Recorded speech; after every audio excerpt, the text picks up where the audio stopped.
रोज अमृत वेले 2 बजे मम्मा बिस्तर छोड़ती थी और अपने कमरे में कुर्सी पर बैठकर या कभी चांदनी में छत पर एकांत में बैठकर योग करती थी।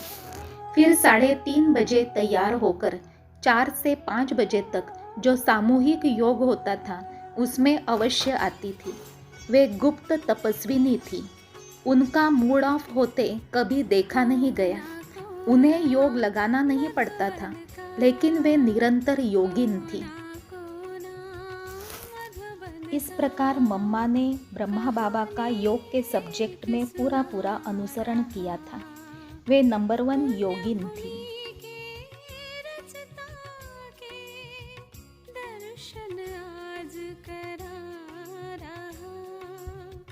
एक बार मुंबई में एक मंत्री जी मम्मा से मिलने आए। मंत्री जी जाते जाते रात के 12 बज गए। दूसरे दिन मम्मा अपनी दिनचर्या के अनुसार सुबह 2 बजे ही उठी। उन दिनों मम्मा रमेश भाई जी के घर रहती थी।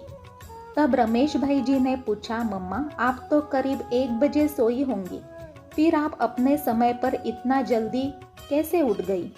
तब मम्मा ने कहा, देखो उस मिनिस्टर की अपॉइंटमेंट के कारण मैं रात को जग सकती हूँ, तो सवेरे अमृत वेले मेरी अपॉइंटमेंट हमारे पीयू के साथ होती है, वह हम कैसे मिस कर सकते हैं?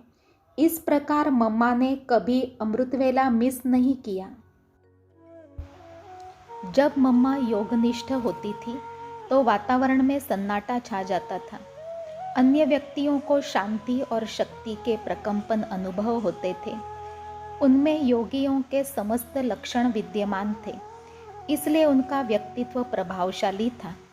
जब वे योग में बैठती थी, दूसरों को दृष्टि देती थी, उस समय हर एक को विचित्र अनुभव होते थे। मम्मा के स्थूल स्वरूप के बजाय उनके फरिश्ता स्वरूप का साक्षात्कार होता था।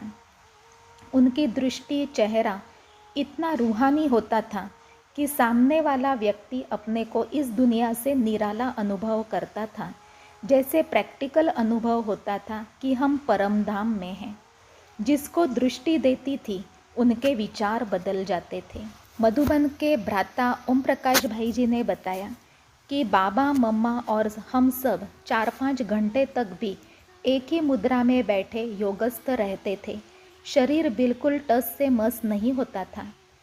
चंडीगढ़ के अचल दीदी जी ने मम्मा की प्रेरणा बताते हुए कहा कि वे मुझे समझाती थी कि जितना अशरीरी अवस्था बनाने पर ध्यान दोगी, उतना ही गुण रूपी मोती धारण करके औरों के सामने एक आदर्श बन जाओगी। योग में उनकी आंखें ऐसी चमकती थी मानो उन आँखों से बाबा देख रहा हो।